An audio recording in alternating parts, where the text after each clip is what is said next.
Articulation and note response is a very difficult thing to do on the tuba and the euphonium.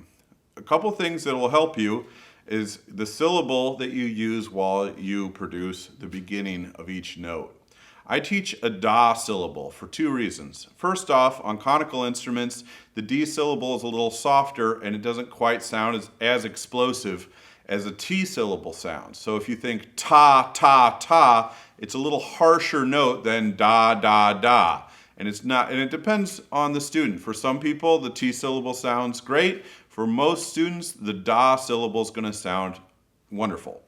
Also, you could say da or do, and especially low notes on the tuba respond very well when you think of a do articulation. When you say do, you're opening up your teeth and opening your oral cavity. When you say da, you're opening up the back of the oral cavity a little bit more, and there's a little bit more overtones in the vowel of ah versus o.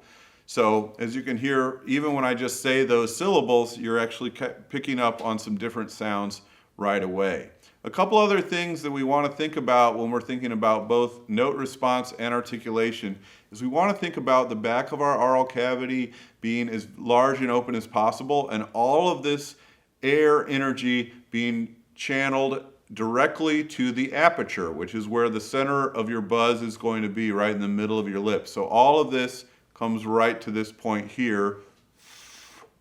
This is actually very similar to the mouthpiece. If you look at most American designed tuba mouthpieces, they are shaped like a funnel. They're large here, and all of the vibration is directed down to the lead pipe. If we think about this with our air before it becomes a buzz, our tone can be even more centered and strong from do.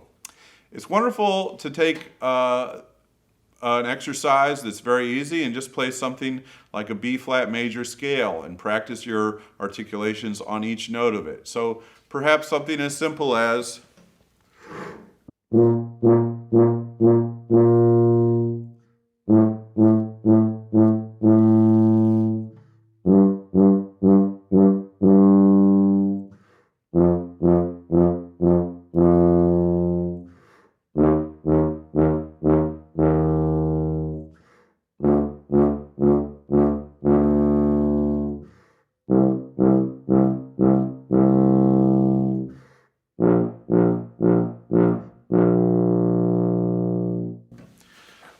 something as simple as just that articulation pattern on a B-flat major scale lets you hear what notes are sounding very clean and clear, what notes we might need to clean up a little bit, and really think about how the beginning of each note is happening and what kind of response you're getting from each note.